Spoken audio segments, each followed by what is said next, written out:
우리의 영상의 제목 K뷰티 그게 뭐라고? 이거 누가 보겠나? 물론 이건 공정위법에도 뭐 저촉되는 얘기긴 하지만 네. 국회에서 카테고리별로 어느 정도 이렇게 좀 수준은 해서 가격이나 유통 질서를 준수하는 식으로 조금 뭐 해야 되지 않을까. 뭐 자발적으로 네. 완전히 손 털고 나가겠다 이런 사람들 빼고는 네. 뭐 그런 게 좀 필요하지 않을까. 뭐 그런 생각도 살짝 들긴 하네요. 참 이제 그거는 우리가 참 가질 수 있는 우리가 일종의 양의 말할 수 없는 뭐 일종의 희망 사항인데. 근데 이제 이 부분에서 살짝 저희들이 뭐 하나 또 거론해 볼 말이 뭐냐면은 브랜드하고 관련돼 가지고 제조원 표기 관련 이야기가 요즘 나오고 있어요. 가수역 같은 데도 그렇고 특히 브랜드 회사들은 거의 재작년부터죠. 그렇죠. 그 필요성에 대해서 이야기를 많이 한 것 같은데 지금 제가 그동안 취재해 본 바로는 정부 쪽 그 다음에 업계에서도 어느 정도는 공감대가 형성이 된 것 같아요. 네, 표기 삭제 이런 말보다는 정부 쪽에서는 자율화 쪽으로. 둘 다 표기하자 아니면 그건 자율이다. 그러니까 하나만 하든. 지금 현재 화장품 법상에는 30조에 수출을 위한 제품에는 제조원 표기를 안 해도 된다. 그것만 예외 조항이 있고 제조원 표기는 의무란 말이에요. 저도 해외에서 해외 바이어가 이렇게 만들어다 주고 할 때는 국내 유통할 필요가 없으니까 그 경우에만 제조원 표기를 안 해도 된다는 뜻이지.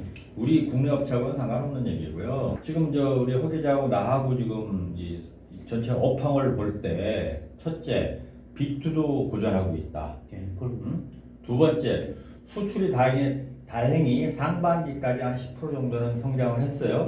하지만 이게 언제까지 갈 거냐. 그렇죠.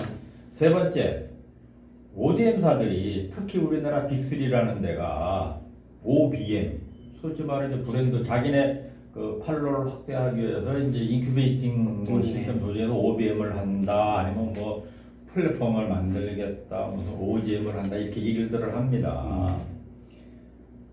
이거에 대해서는 어떻게 생각하세요? 그러니까 이제 이 부분이 브랜드 파워와 브랜드 빌딩에 대한 부분하고도 저는 관련이 있다고 생각해요. 최초에 화장품 업계 K뷰티가 이렇게 형성이 되고 생태계가 만들어질 때 브랜드사들이 브랜드의 컨셉부터 시작해서 기획하고 이런 거는 브랜드사들이 당연히 해야 되는 거 아니에요? 우리가 말하는 브랜드사는 책임 판매업자들 거기서 하나 빠졌던 부분이 뭐냐면 브랜드사라고 하더라도 R&D 사실은 역할이 있었어야 돼요. 근데 이제 그게 없고 OEM, ODM사들이 쭉쭉쭉쭉 성장하는 과정에서 R&D 부분 물론 당연히 기본적인 R&D는 당연히 거기도 있어야죠. 근데 여기서의 핵심이 뭐냐? 모든 처방을 다 쥐고 있는 거예요. 지금 그렇죠. 제조 공장이. 그럼요. 그러니까 그쪽에서 쥐고 있기 때문에 책임 판매업자, 쉽게 말해서 브랜드사에서는 사실 처방도 잘 몰라. A라는 OEM, ODM사에 가가지고 우리 제품을 의뢰를 했어요. 그러면 제품을 팔겠다는 사람이 기획을 하고 이 제품에는 어떤 성분이 들어가야 되고 그렇죠. 이런 것들을 알아야 돼요. 근데 모르고 왜 그쪽에서 다 해주니까 그냥 그게 처음에 좋은 건 줄 알았죠. 근데 그렇게 주문하는 순간 거기서 못 빠져나가게 돼 있는 구조예요. 물론 OEM, ODM사들이 무슨 악영향을 끼쳤다 이게 아니라 K뷰티가 성장하는데 그만큼 역할을 한 것만은 인정을 해준다니까요. 근데 그 부분에서 그동안 제조원 표기를 강제를 해왔었고 그 부분들이 브랜드사들이 해외에 나가 수출을 할 경우에 결국은 브랜드사들이 받아올 수 있는 수주 오더량 같은 것들이 결국은 그렇죠. OEM, ODM사로 들어갔던 네. 그런 결과를 낳을 수밖에 없단 말이에요. 이거는 어느 쪽이 의도를 해가지고 일부러 한 게 아니라. 자, 그러면 잠깐 정리를 하죠. 1990년대 초에 한국 콜마가 1호 ODM이 되면서 그때 업계 내에서 제가 알기로는 그렇게 이해가 합니다. 업계 내에서 브랜드사가 판매를 하고 시장을 개척을 하고 OEM사가 기술적으로 뒷받침을 해줘서 예. 화장품 업계 전체 파이를 키워보자. 예. 이런 게 암묵적으로 다들 동의를 했던 거죠. 동의를 했고 브랜드사에 있던 임직원들이 전부 퇴사해서 창업을 해서 지금의 뭐 2만 개에 달하는 회사가 만들어졌고 ODM 제조사에 있던 사람들도 독립을 해서 브랜드사와 또 ODM사와의 이제 어떤 기술적인 부분 또는 컨셉 부분에서 이제 어떤 조언을 해줄 부분 이런 부분에서 브릿지 역할을 하기 위해서 또 뭐 이렇게 그 비즈니스 모델도 탄생을 하고 네. 자 이렇게 됐습니다. 자 프리지. 그래서 우리 건설에 이 프리지 화장품 업계의 파이는 엄청 커졌어요. 커졌죠. 자 여기서 이제 아까 지적하신 부분에 나온 얘기가 뭐냐면 첫째 이제 그러면 제품의 지적재산권의 문제가 뭐냐 전에 ODM사가 141 포뮬라를 지켰으면 이런 문제가 안 나오죠. 두 번째 카피캣이란 말도 안 나오죠. 네. 중국 진출한 브랜드사마다 다 볼멘소라는 게 이씨 내 거 만들어 놓으면 바로 똑같은 게 중국 업체 또는 유럽에서도 메이드 인 코리아로 잔뜩 나온다. 이것 때문에 이제 제조업 표기 삭제 문제가 공론화됐고 모든 브랜드사는 다들 뭐 거의 찬성하고 또 정부에서도 그 방향으로 규제를 해소하는 방향으로 간다. 이렇게 네. 정책 방향서 있는 것 같아요. 올해 보니까 정부 입법은 아닌 것 같고요.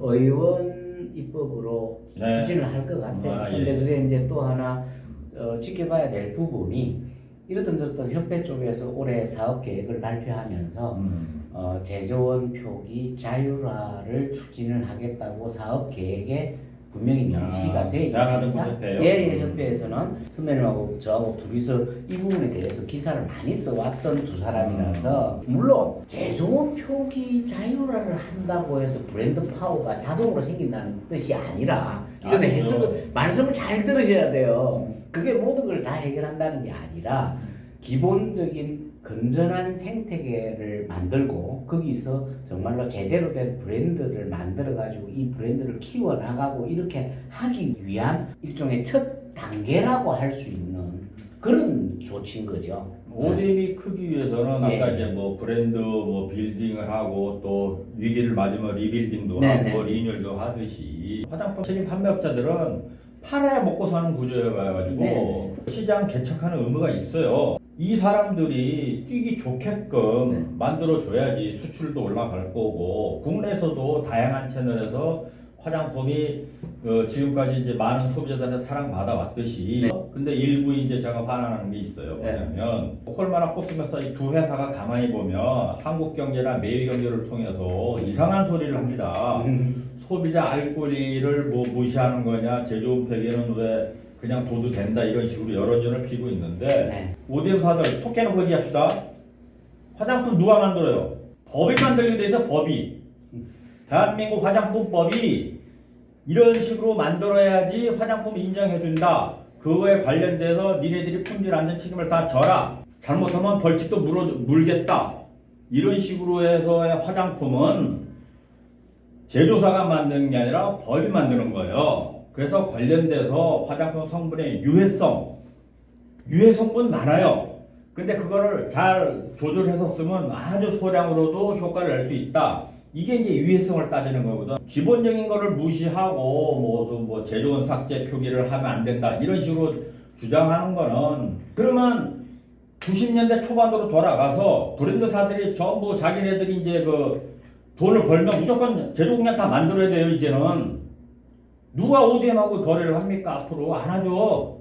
그러니까 우리 수배님이 지금 갑자기 흥분을 하셨는데 지금 그 유해균 얘기 말고 이제 얘기를 마무리를 해야 돼요. 더 이상 공격을 하거나 뭐 이런 얘기가 아니라 지금 이 얘기가 이렇게만 마무리되면 본 사람들이 그냥 뭐 되게 심각하구나 이런 정도인데 심각한 게 아니라 정부 입법으로 하는 건 아니란 말이에요. 이게 개정안을 내는 그쵸. 게. 아까 의원 쪽에서 나온 그러니까 사실은 김상희 의원이 가장 적극적이었잖아요.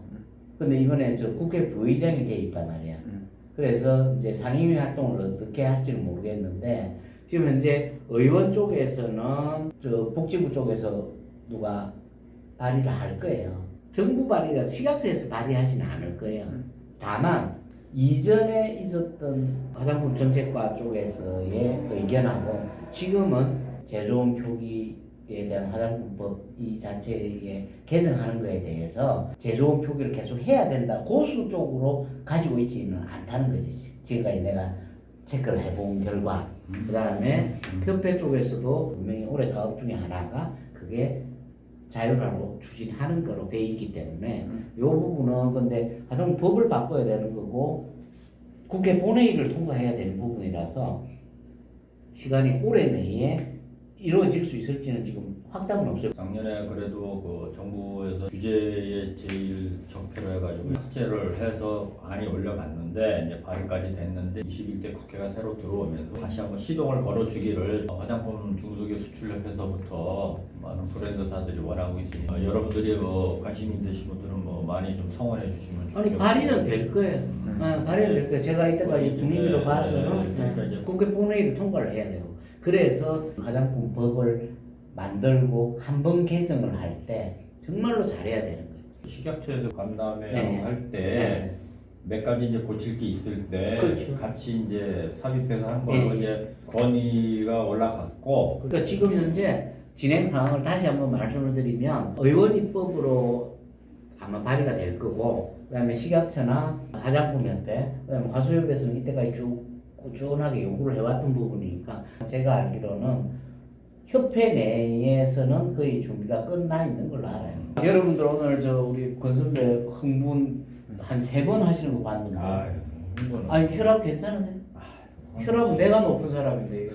여러분 깜짝 놀라셨으면 놀라지 마시고요.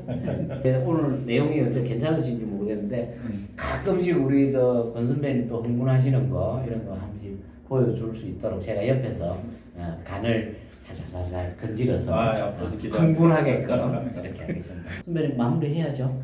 우리가 지금 뭐 했죠? K-뷰티 그게 뭐라고? 이거 누가 보긴 하나? 이거 누가 보겠나 이거? 어?